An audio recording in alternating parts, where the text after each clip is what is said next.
दक्ष शर्मा।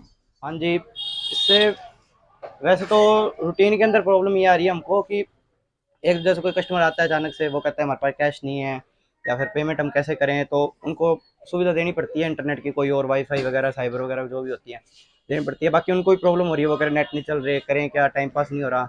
और जो घर पे बैठे हैं बंदे, उनको भी फील हो रहा है थोड़ा बहुत। वो आते हैं कई देर, कहते हैं कि हम बैठ जाते हैं थोड़ी देर, आपके पास अगर वाईफाई वगैरह है तो कुछ इंटरटेनमेंट करने के लिए अपने लिए कुछ चीज़ें वगैरह डाउनलोड कर लेते हैं।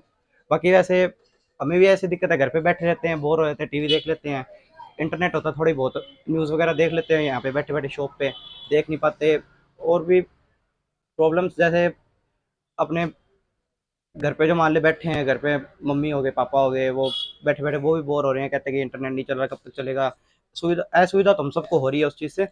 और सारे यही कह रहे हैं कि जल्दी से जल्दी ये मामला खत्म हो और चले वगैरह इंटरनेट वगैरह, क्योंकि आसपास में चल रहे हैं, जैसे राजस्थान हो गया, वहाँ पे उनका चल रहा है, हमारा नहीं चल पा रहा। वो भी पूछते हैं कि हाँ भाई कब तक हमारे चलेगा, कब तक नहीं चलेगा। ये प्रॉब्लम हमें फेस करनी पड़ रही है दुकानदारी में।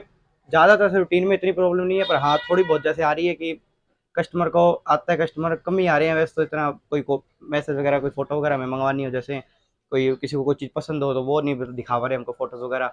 हमें उनको समझाने में थोड़ी प्रॉब्लम हो रही है, वो हमको समझाते हैं कि हमें ये चीज़ चाहिए, हमें नहीं समझ आ रही है कि हाँ अभी हम क्या दिखाएं, हमें कहते हैं फोटो वगैरह दिखा दो, वो कहते हैं हमारे पास फिर इंटरनेट नहीं चल रहा, मंगाए किससे। अगर हम कहते हैं कि आपके जो घर पे बैठे हैं उनसे पूछ लो, तो वो कहते हैं घर से हम पूछ तो ले, कॉल पे तो पूछा नहीं जाता, हम फोटो वगैरह भेजें उनको तो वो पसंद कैसे करेंगे, क्या उनको वहाँ पे भी इंटरनेट नहीं चल रहा, क्योंकि सब तो शायद वो लगा नहीं पा रहे हैं वाईफाई। और वाईफाई भी अब थोड़ी बहुत रेट हाई हो चुके हैं, वो भी अब पता भी नहीं है कब तक, मान लो न्यूज़ मिले सरकार की तरफ से, कब तक अपने करेंगे ये अपने कि हाँ इतना टाइम तक बंद रहेगा, तो लोग उस हिसाब से सोचे। अब जैसे मैंने अब न्यू सिम ली थी, तो मेरा इंटरनेट पड़ा है, वो सारा रिचार्ज हमारा वेस्ट जा रहा है, उसके पैसे लगे हुए हैं, वो ख़राब हो रहा है। कस्टमर भी इस चीज़ की प्रॉब्लम दे रहे हैं, जो बाहर से आ रहे हैं वो नहीं कर पा रहे बात वगैरह। तो ये प्रॉब्लम चल रही है धंधे में, ये आ रही है। मेरा नाम नीरज भाई। नुकसान तो देखो आम पब्लिक को झेलना ही पड़ता है, जो भी ऐसे कोई प्रोटेस्ट होते हैं उसकी वजह से और किसी को तो परेशानी नहीं होती, लेकिन हम दुकानदारों को तो बहुत परेशानी है इस वजह से।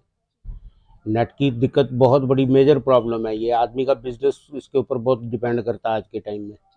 तो हम तो यही गुजारिश करेंगे गवर्नमेंट से कि इसको जल्दी से जल्दी शुरू किया जाए, ताकि जो हमारा नुकसान हो रहा है वो ना हो। कितना प्रभाव मानती हैं आप अपने बिजनेस पर?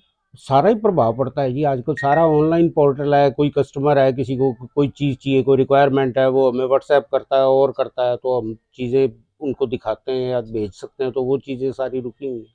देखिए, किसान प्रोटेस्ट से हर चीज़ पे ही फ़र्क पड़ता है, इकॉनमी पे फ़र्क पड़ता है, हर चीज़ की। किसान बाजार नहीं आ पा रहा तो हमारी सेल के ऊपर भी इफेक्ट पड़ता है। एग्रीकल्चर लैंड का एरिया है हमारा, अगर किसान बाजार नहीं आएगा तो हर चीज़ पे फ़र्क पड़ता है, इसका नो डाउट। ये प्रोटेस्ट जो है इकॉनमी के लिहाज से और से हर तरीके से नुकसान ही है इसका।